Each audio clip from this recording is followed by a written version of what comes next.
Hi, my name is Carrie Jeffery, and I'm a proud Rhode Islander, and I thank you for your leadership in this most important matter. And I'm speaking from the heart because I've heard anguish and pain from both sides in this debate. And I want to say, as a pro-life supporter, I don't think anyone in the pro-life movement thinks that somebody makes a decision to have an abortion lightly. Okay, we know it's a difficult decision, and we have compassion on everyone.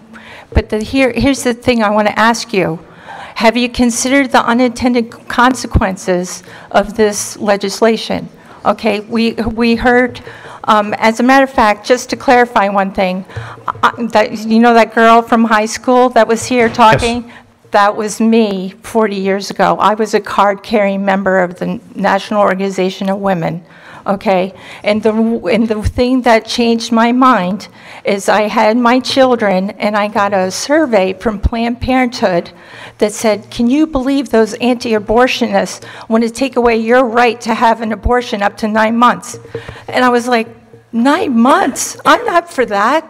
And that survey crushed my worldview, and I was like, what do I believe here? I am not for, I felt my children kicking me in the womb, and so some doctor and somebody's going to decide that that baby shouldn't live? That makes no sense to me.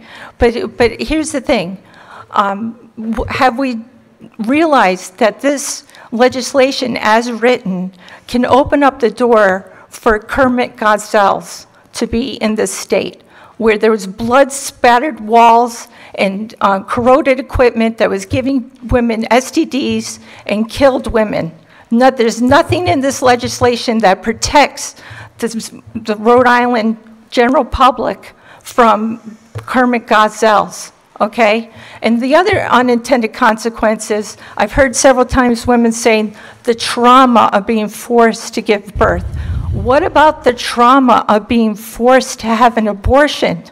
That happens in China, okay? And what happens in China is that because of their government-supported abortion, they ended up with more men. They have like something like 7 men to 1. Is that the direction we want to go in Rhode Island, where people can say, well, I really wanted a girl, and so so they have an abortion? So where is the protection in the legislation against that? That if like we had a testimony of somebody coming in saying, I changed my mind. She had the abortion scheduled. Well, what if she changed her mind when she was in the abortion clinic? Would the doctor say, oh no, you really have to do this? So where's the protection in the legislation for that? Okay, and then the last protection I'm looking for, and this is my last point, is we heard a testimony about a woman that in the 1960 got pregnant and didn't want to have the baby. So fortunately, with her family support, she went and had an abortion in Maryland.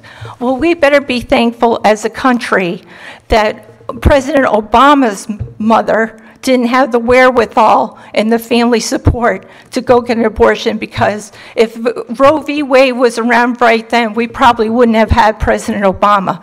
So that is the unintended consequences of killing viable babies, is that we're killing presidents, we're killing people's loves of their lives, we're killing people that could cure cancer. So there's a lot of unintended consequences in legislation. I will urge you to find ways to close those gaps. And here's one last thing. I saw a bumper sticker today. It says, kindness matters. And I think everybody in this room would agree with that. And what I'm asking for is, what is the kindness for the babies? Thank you very much. Yes, ma'am.